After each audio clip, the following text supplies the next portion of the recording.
I think this is technically a bigger milestone to me than anything else, including hitting 1 million subscribers, hitting 1 billion views on my main channel. And to provide some extra context behind that, none of it is from YouTube Shorts. None of it is from like the TikTok format. They're all just like long form YouTube content, which is really different. You can find there's plenty of shorts channels, YouTube Shorts channels that hit 1 billion views. This is part of the reason why I never wanted to upload YouTube Shorts onto my main channel. I wanted to keep all that stuff separate. That's why I made a different channel to upload my Drew's Shorts videos. But it finally happened. I got an email about it last week. 1 billion views. We're actually almost at 1.1 million, which is crazy. Or sorry, 1 billion and 1 million or something like that. Is that the right way to say it? I don't even know how to say that word, but yeah, I feel extremely blessed. I mean, obviously, as you saw below that number, I started this channel in 2013, so it's taken a minute to get here. It's taken 11 years to get here, but it's a special accomplishment just because I feel very fortunate, and it's not something that every channel can do. Obviously not, but you definitely need like a certain type of channel. You definitely need, there's channels that have like 5 million subscribers or more that still haven't hit 1 billion views. And that's awesome. I feel very, that was kind of the thing. I mean, I was always more focused on that aspect of it. If subscribers rolled in, that's awesome. You know, everyone, that's the vanity metric. I always talk about that. Subscribers is just the vanity metric. It just looks nice, but it literally means nothing anymore. It means zero. Because I mean, look, I've had this channel since 2013. How many subscribers do you think I have that are like legitimately dead? They talk about dead subscribers like people like that don't that don't actually watch your videos. I'm talking about something completely different. I'm talking about like literally dead. I don't want to think about it. It's a little bit weird. Maybe 1%, 2% of the million. Man, that's dark. I don't want to think about that. But anyways, probably not that much. I don't think it's that high because I don't know. There's a lot of kids. But I hope the kids, yeah, I don't think my audience was ever too much older than 70. Anyways, let's stop talking about this. So yeah, I got the email about the billion views. It's funny because YouTube only does like plaques for subscribers. And again, that vanity milestone. But they should really do it for views if you really think about it. I remember hitting 500 million views a couple years ago. That's around the time I hired my first couple editors, which was a big deal because that was very, very difficult for me to let go of that content. But it's kind of funny looking at it in retrospect because I do still re-edit a lot of my videos. I would say like half of them still get somewhat re-edited. I'm not doing that many changes, but there's just like an edit or two here, an edit or two here. There's really not much more, but I do review the content inside my editing software, and sometimes I just tighten up a cut here or there that I see, or maybe I remove a line or add some extra context with some extra B-roll. But yeah, I still do it. I'm still part of the editing process. But letting go of that was very important to me. I would probably never gotten up to 1 billion views if I didn't hire a team around me. So I'm very thankful for that. They've all been my friends, so that's the cool thing. They were all just in my personal life. But yeah, hitting 1 billion views is awesome. It kind of makes me like, it sent me down a rabbit hole to see what channels have hit 1 billion views. It's definitely becoming a more and more common thing, and that's the fascinating part about YouTube. I mean, it continues to. It's funny, like, for so long, because I've been here on this. I mean, before 2013, I had a channel that I started in 2007. I've been on the platform for a really long time. Every year that goes by, I mean, I talk about this in some of my like advice for if people want to make their own YouTube channel. YouTube is the long game, and it is no longer about just going viral overnight. You used to be able to do that in like 2011 or before that, 2012. I mean, geez, this landscape of YouTube was like such a different world back then. But it's the long game, and as time goes by, I mean, this milestone is nice, but it's going to mean less and less as time goes on. Because, you know, I mean, don't get me wrong, I'm grateful. This is awesome, but more and more channels will reach this milestone, 1 billion. I think it's funny, actually. We probably would have reached this. I probably did reach this milestone like months ago, but I when you remove videos from the past, it does dip your view count, obviously. So I definitely had a couple of videos. I've for the most part kept like the vast majority of stuff, but when I do remove videos, it's because those videos got demonetized.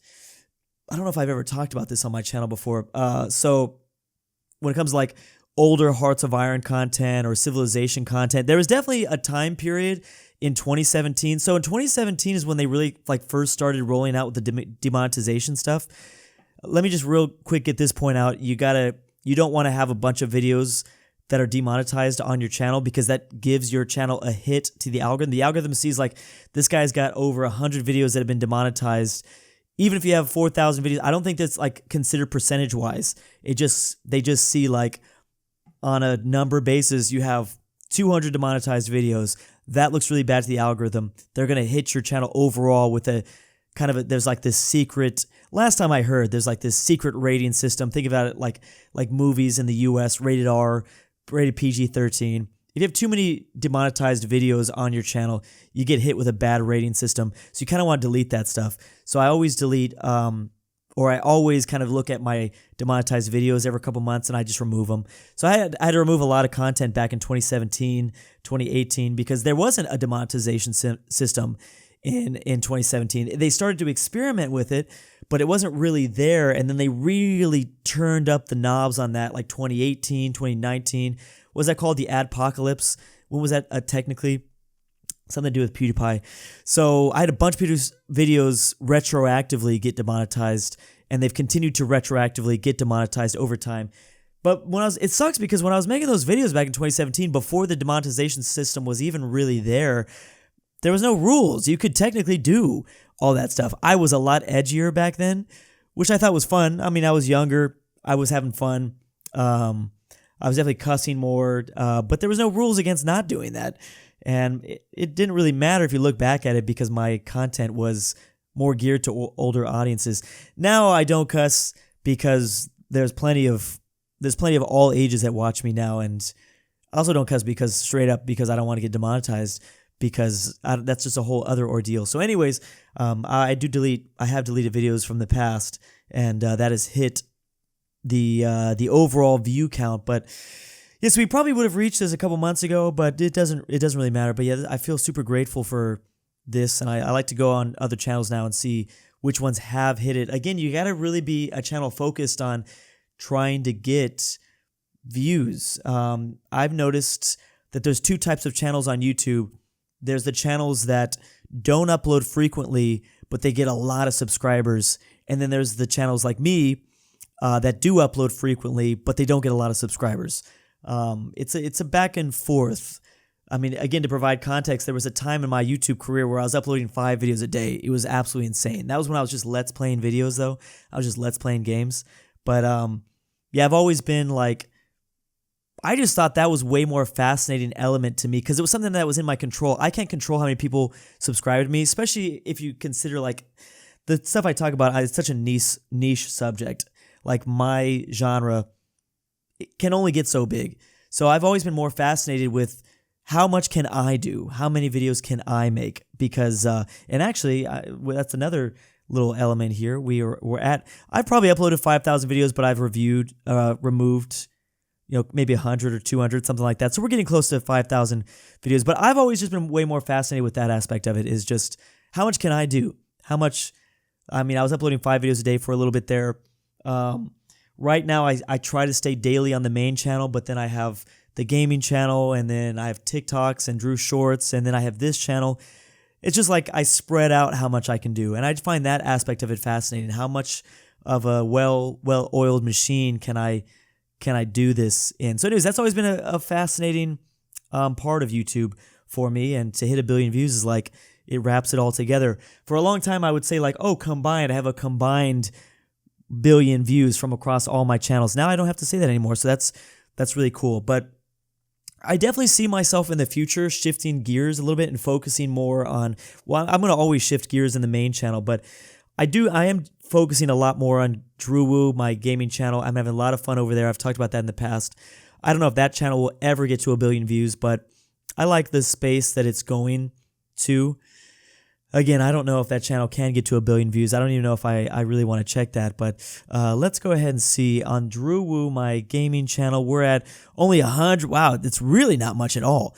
That's right. My shorts channel has like 250. It has like 250 million views already, and it's not even, that healthy of a channel. This channel, I think, in my opinion, is a lot more healthy. But anyways, kind of wish that YouTube gave out little plaques for 1 billion views, but I just want to make this video because I thank you guys so much for watching my content for 11 years, and just being focused on this niche. It's hard for me to, I feel really, I don't want to sound like a broken record because I have talked about this, but I feel it's really cool because, like I said, I've always been like a really big nerd about this subject.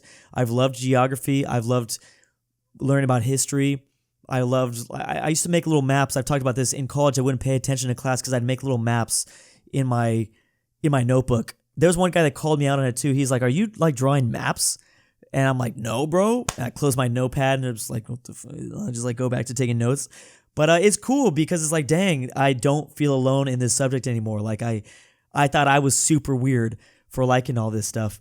And to be fair, probably as a Californian, as an American, and as a Californian, I was a little bit more weird. There's a lot more people in Europe that would be finding interest in this stuff, but I definitely didn't find a community at all growing up in this stuff. Now there are more Americans involved, and there's so many Europeans that love this stuff. I just realized, like, oh, my interests, like these interests, this is completely normal to have just in that continent, not here so much, and in Asia as well. But in North America and probably in Australia too, they're connected a bit more to the UK, so maybe. But anyways, I'm gonna end this rant. Thank you guys so much for everything. I appreciate that.